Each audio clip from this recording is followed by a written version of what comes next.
se turbe o vosso coração. Crede em Deus e também em mim. Na casa de meu pai há muitas moradas. Se não fosse assim, eu não teria dito: vou preparar-vos um lugar. Eu virei e vos levarei para mim mesmo. Contexto da vinda do Filho do Homem. Mas vamos lá, no foco. Verso 31. Naquele dia, quem estiver no eirado e tiver os seus bens em casa, não desça para tirá-los, e de igual modo, quem estiver no campo, não volte para trás. Verso 32. Irmãos, esse verso é como um trombone de Deus soprando no nosso ouvido. Lembrai-vos da mulher de Ló. Agora vem a chave no verso 33. Quem quiser preservar a vida, perdê-la-á, e quem perder a vida, de fato, a salvará. Será que dá para entender esse versículo agora? Do que a cruz deve nos separar nesse contexto aí? Em Mateus 10, das afeições naturais. Em Lucas 17, a cruz, o trabalho da cruz, é a única possibilidade de sermos apartados do amor ao mundo. Lembrai-vos da mulher de Ló. O Senhor tirou de Ló, daquele lugar, a mulher de Ló, e quando ela subiu aquela campina, ela olhou para trás. Porque lá estava o que ela amava. O amor ao mundo. Né? Só o trabalho da cruz pode nos livrar do amor ao mundo. Se alguém amar o mundo, o amor do Pai não está nele. 1 João capítulo 2. Só o trabalho da cruz pode fazer isso em nós. Por isso nós precisamos da palavra viva de Deus. Estarmos com os nossos olhos abertos para esse trabalho providencial de Deus. Ele quer nos mudar de vasilha em vasilha. Não é? Irmãos, o mundo exteriormente e a carne interiormente em nós são dois inimigos espirituais que operam como a chave e a fechadura. A carne e o mundo. Os dois giram juntos, que é uma maravilha. Não é? Um apela para o outro. Nós só podemos ser livrados desse caminho pelo trabalho da cruz. Então, segundo foco do trabalhar da cruz, o amor ao mundo. Graças a Deus. A cruz irá nos separar das afeições naturais e trazer Cristo à primazia no nosso coração. E com isso ajustar todas as outras relações. Como diz Efésios. A cruz vai nos separar do amor ao mundo. E nós podemos viver no mundo sem pertencermos ao mundo. Nós podemos testemunhar ao mundo, João 17, eu os santifiquei e os enviei ao mundo. Eles não são do mundo, como também eu não sou. Santifica-os na tua. Primeiro braço do trabalho da cruz, a palavra. É a palavra que nos livra do amor ao mundo. Não é? Então, segunda menção. Vamos para a terceira menção. Mateus capítulo 16.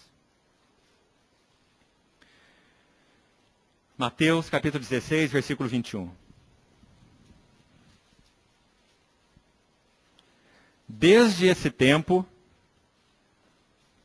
o Senhor Jesus não falou com seus discípulos as verdades sobre Ele mesmo, de forma mais profunda e clara, e as verdades sobre a igreja, a não ser quando os discípulos foram alvos da revelação direta do Pai.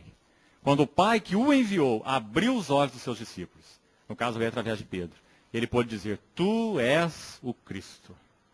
Não é? Então, a partir daí, diz a palavra, desde esse tempo. Eu queria que você visse isso, irmão. Desde esse tempo. Quando ele foi revelado, então, como sendo o Cristo, pelo Pai a Pedro, o Filho do Deus vivo. Então, imediatamente, o Senhor Jesus dá a revelação, que é a contraparte. Também eu te digo que tu és uma pedra. E sobre essa rocha, Cristo, Ele mesmo, eu edificarei a minha igreja. Então, quando Pedro viu Cristo, Cristo revelou a igreja. É sempre assim que funciona. E a partir daí há uma outra revelação que se segue. A cruz, Cristo, a igreja, a cruz e o reino. Nessa ordem. Mateus 16, 4 revelações. Então, no versículo 21 diz, desde esse tempo, começou Jesus Cristo a mostrar aos seus discípulos que lhe era necessário, olha o caminho da cruz aí, seguir para Jerusalém, sofrer muitas coisas e etc. Verso 22. E Pedro, chamando-o à parte, começou a reprová-lo, dizendo o quê? Tem compaixão de ti, Senhor. Isso de modo algum te acontecerá. Os irmãos sabem que, na verdade, o que Pedro está dizendo é, tem compaixão de nós, Senhor. Não é?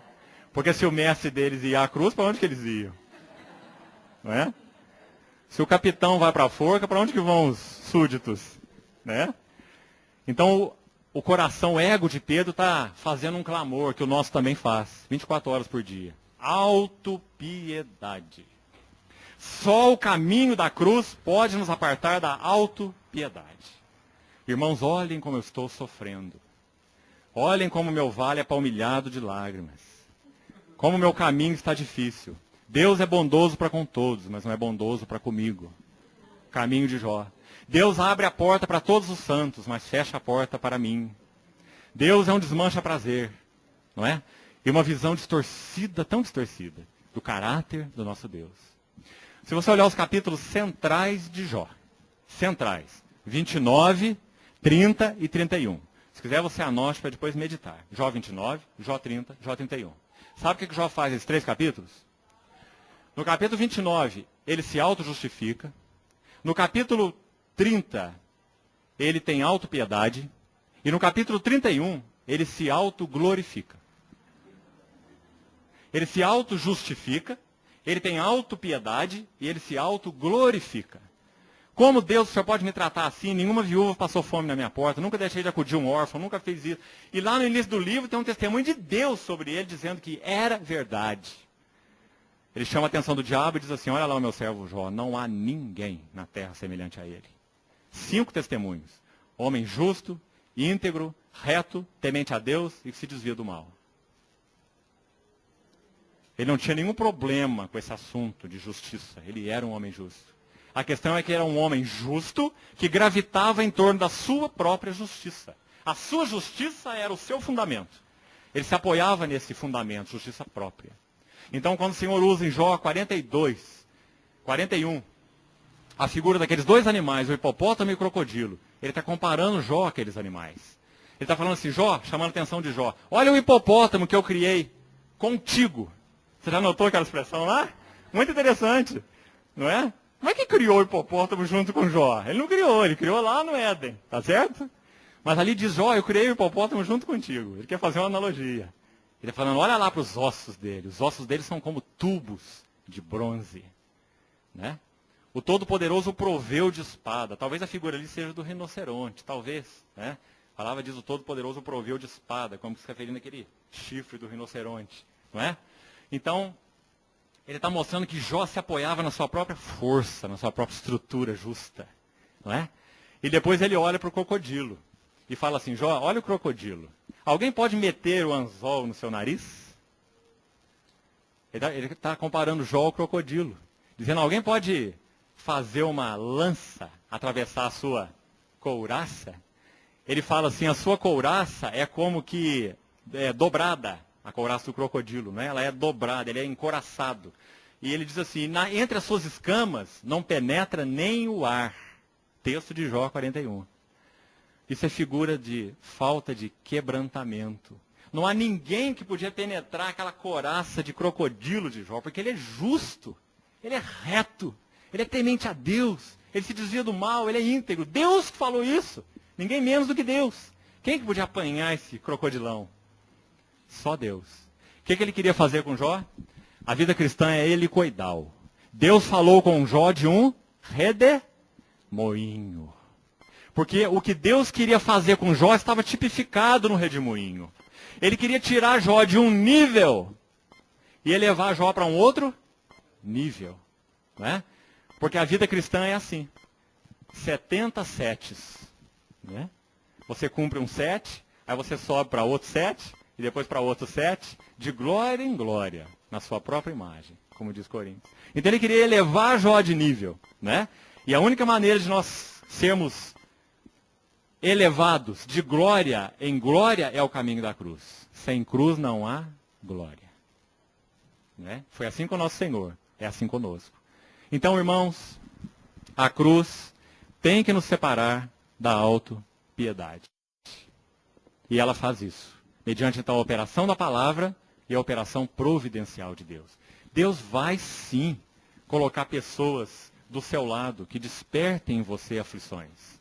Desperte em você sofrimento. Porque quando aflições e sofrimentos são despertados, nós voltamos para nós e temos autopiedade. Não é? Como eu tenho sofrido? Casei com a pessoa errada.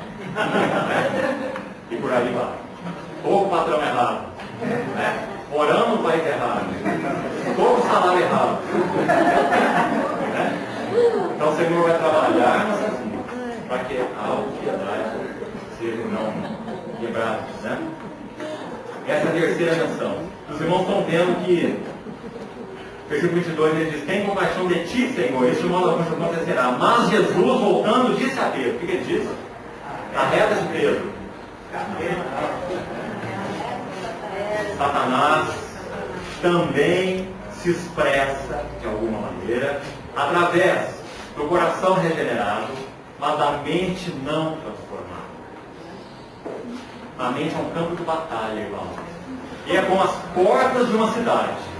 Das batalhas antigas, se você ganhasse as portas de uma cidade, você ganhava a cidade. A batalha espiritual é travada na mente.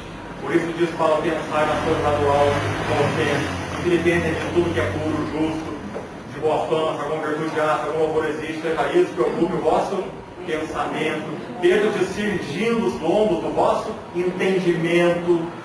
Romanos 12 diz: transformai-vos pela renovação da vossa mente. 2 Coríntios 10, versículo 4, diz assim: as armas da nossa milícia não são carnais, mas são poderosas em Deus para destruir fortaleza, anulando sofismas, cativo todo pensamento à obediência de Cristo, porque a batalha espiritual se trava aqui. Por isso que Efésios 4, 23 diz: renovados no espírito da vossa mente. Os irmãos estão vendo? Mas algumas pessoas querem nos convencer que a batalha espiritual está fora. Demônios territoriais, mapeamento celestial, oração na porta da cidade, na saída da cidade, na outra. Não é? Não é assim? Algumas pessoas estão tentando nos convencer disso. Engano do diabo. Porque a batalha espiritual é na mente. Se a mente não está edificada com a verdade, nós estamos expostos a todo tipo de engano. Paulo orientou Timóteo, 1 Timóteo 4, que ele tomasse cuidado, porque o Espírito afirma expressamente que nos últimos dias alguns apostatarão da fé, por seguirem a espíritos enganadores e a ensinos de demônios. Ora, irmão, eu não sei quanto a você, mas eu acho que o diabo não está muito preocupado em ensinar o mundo, não. Eu acho que ele está preocupado em ensinar a igreja. O mundo já é território dele. O diabo está preocupado em ensinar a igreja. Ensinos de demônios. Né? Então, quanto cuidado nós temos que ter com esse assunto. Arreda-te, Satanás. Tu és para mim pedra de tropeço, escândalo. Porque não cogitas, olha aí, mente, cogitar, pensar. Não cogita. Ele está dizendo: Pedro, você não tem a mente do Pai. Você tem a mente dos homens.